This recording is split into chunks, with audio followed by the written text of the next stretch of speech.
Suite aux récents événements qui ont eu lieu en principauté, à savoir des braquages, on commence à crier au scandale alors que Andorre prône un taux de criminalité proche de zéro. Et dans cette vidéo, laissez-moi remettre l'église au milieu du village.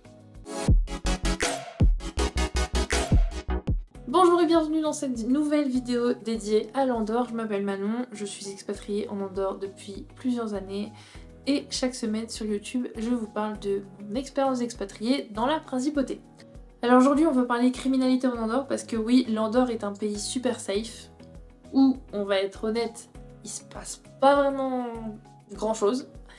Mais je vois déjà les personnes les plus réticentes me dire c'est impossible qu'il ne se passe rien en Andorre. Et vous avez raison, ici on n'est pas à Dubaï, la peine de mort n'est pas d'actualité, même si les gens ici sont vraiment responsables et pour la majorité bien éduqués, il se passe quand même des petites choses et c'est ce dont je vais vous parler dans la vidéo. Bon, on va commencer par l'histoire, à mon sens, la plus loufoque de l'histoire d'Andorre, mais qui a été relayée à l'international. Je crois que c'est une des dernières qui a été relayée à l'international concernant ce genre de faits divers. Il était une fois à Caldea, le centre thermal à Escaldes en Gordagne. Je pense que tout le monde voit à quoi après ça ressemble, mais bon, je mets une photo quand même. Il y a eu une bagarre qui a eu lieu à cause d'un paix. Voilà. Le motif, un homme a pété trop près de son voisin de vestiaire. Non, vous hallucinez même pas en fait. C'est une altercation à la base entre deux hommes, des touristes espagnols, qui a fini en bagarre générale, devenant incontrôlable pour le personnel de Caldea. Donc, conséquence quand même pour ça, 4 patrouilles de police dépêchées sur le lieu quand même, une dizaine de personnes impliquées dans l'embrouille, une femme interpellée pour outrage à agent et aussi, en fait elle a insulté les agents de police et je crois qu'elle a aussi agressé un petit peu ces agents-là. Et les deux hommes à l'origine de la bagarre ont été interpellés bien évidemment. L'auteur du paix a eu une inflammation au visage et la victime a eu une coupure à la main, donc quand même. C'est une bagarre qui a été relayée à l'international quand même. Un pedo ha provocado una trifulca enorme en Caldea. Avec des articles parus dans la presse française et espagnole notamment. Mention spéciale pour actutoulouse.fr qui a vraiment traité l'affaire en profondeur, avec des interrogations de la part du journaliste et avec des titres vraiment d'actualité, comme vous pouvez le voir. À l'heure où j'enregistre et que je sors cette vidéo, on est en mars 2023 et récemment, nous avons eu 2 incidents criminels dans la même semaine. Voilà, ça fait un petit peu peur. Certains expatriés ont commencé à se demander si la sécurité elle était encore d'actualité en Andorre et c'est ce qui m'a donné envie de faire cette vidéo.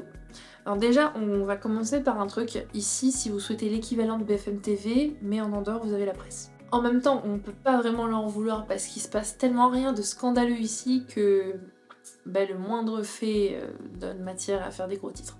Donc, pour vous dire, l'Andorre c'est tellement tranquille que quand je me suis cassé la figure en montagne il y a plus de 2 ans, il y a quand même eu un article de presse qui est sorti pour faire part de la nouvelle. Vraiment. Et bon, on va dire qu'il va falloir qu'ils revoient leurs sources. Parce qu'à ce que je sache, voilà, aux dernières nouvelles, je suis une femme et non un homme. Mais bon, c'est pas grave. Et donc, que s'est-il donc passé début mars en Andorre? On a eu 3 braquages, voilà. Bon, dit comme ça fait quand même un peu peur pour un pays qui a 0% de criminalité à peu près. En fait, pour le premier braquage, on parle d'un homme complètement bourré qui s'est attaqué non pas à un comptoir de banque, mais à un distributeur de billets. Et ensuite un autre, voilà. Ce monsieur avait plus de 2 grammes d'alcool dans le sang, il me semble, donc voilà. Et en fait, il a été arrêté par la police alors qu'il était en train de taper sur un distributeur de billets. Le second, par contre, il est un peu plus grave parce qu'il s'agit d'un braquage dans une station essence. En fait, c'est un jeune homme qui a volé l'équivalent de la caisse d'une station-service, donc c'est 500 €, en menaçant l'employé, et ça, c'est plus grave, entre guillemets, avec un couteau de cuisine de 25 cm. L'homme en question, il a été retrouvé quelques heures après grâce à 2 dispositifs mis en place, l'opération Cage et la coopération citoyenne, et il s'agissait en fait d'un résident présentant des troubles mentaux. Très récemment aussi, on a une femme de 44 ans qui a été arrêtée pour délit contre le patrimoine. Elle a volé de l'argent de la caisse publique. Voilà, elle a été arrêtée le mercredi.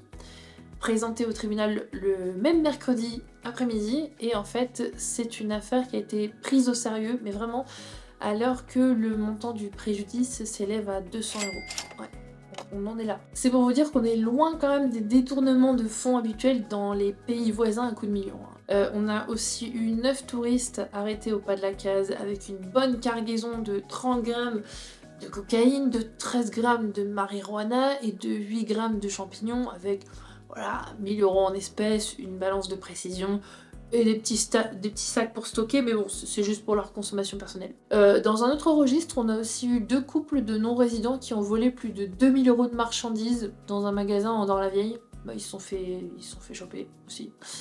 On a eu un résident qui aurait agressé son frère, je crois, avec un couteau de cuisine de 8 cm. On a eu un non-résident de 25 ans arrêté à la frontière espagnole avec 0,7 g de cocaïne. Des interpellations pour conduite en état d'ivresse, dont quelques résidents. Ça, je crois que c'est la chose la plus récurrente en fait ici. On a eu un non-résident arrêté pour crime ou délit contre la fonction publique, je sais pas trop, mais en fait il avait été expulsé d'Andorre, donc en fait il est venu en Andorre malgré son interdiction de venir sur le territoire. Voilà. On a eu aussi des petits accrochages de voitures. On a eu un couple qui s'est tapé dessus, voilà. Bien que j'ai mes sources, tout ce dont je vous parle là, c'est issu du site de la police lui-même. Et en fait, tous les jours, ils indiquent ce qu'il y a eu dans la principauté via un article de blog. Ça peut aller de l'accrochage en voiture à la saisie de stupéfiants. Et ils mettent même des photos de leur butin, même des vidéos. Franchement, c'est lunaire, faut aller voir. Si vous êtes une personne plutôt connectée, vous pouvez aussi les retrouver sur les réseaux sociaux, notamment sur Instagram où je les suis, sur le compte de police Andorra Policia, je vous mettrai le lien dans la description. Et en fait, ils vous partagent leur quotidien. Donc voici donc le post qu'ils ont fait sur Instagram pour montrer leur trouvaille auprès des 9 touristes arrêtés pour possession de drogue. Maintenant, concernant l'opération Cage et la coopération citoyenne, je pense que ça mérite une partie de vidéo quand même.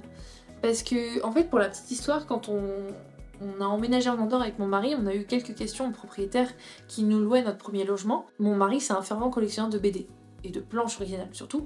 Donc on avait demandé au propriétaire s'il y avait un système d'alarme dans le logement ou s'il fallait qu'on en installe une. Le propriétaire, il s'est mis à rire en nous disant que déjà il n'y a aucun risque et que au pire des cas, s'il y avait un vol, l'Andorre ferme les frontières et cherche les voleurs. Voilà. Et c'est ça qu'on appelle l'opération Cage en fait. Elle consiste à fermer les 2 frontières, dans les cas les plus graves, ou à filtrer, voire même fouiller tous les véhicules un par un qui entrent et qui sortent de l'Andorre depuis la France et l'Espagne, hein, les 2 frontières. Et en parallèle, toutes les unités de police en Andorre sont mobilisées. Je crois qu'il y a à peu près 300 policiers en Andorre pour aller vérifier partout dans la principauté via des opérations de contrôle de véhicules, sans oublier qu'en Andorre il y a quand même des caméras de surveillance partout que vous pouvez retrouver notamment sur l'application Mobilitat Andorra pour observer le trafic. Bon, ça c'est que des caméras de trafic, mais sinon il y a des caméras de surveillance. Voilà, cette opération je l'ai vue plusieurs fois à l'œuvre, ça a été notamment le cas lors du braquage de la station à Encamp. Ça peut être aussi le cas quand il y a des touristes notamment qui viennent faire leur plein d'essence et qui s'enfuient sans payer, par exemple. Et en fait, ça rigole clairement pas hein, avec les lois ici. D'ailleurs, pour la petite histoire, si vous êtes arrêté en état d'ivresse au volant de votre voiture, vous allez très certainement finir votre nuit en garde à vue et être présenté au tribunal le lendemain. Et ici, que ce soit pour un fait de ce type ou que ce soit pour un autre type de fait, ils vont vous traiter comme un criminel.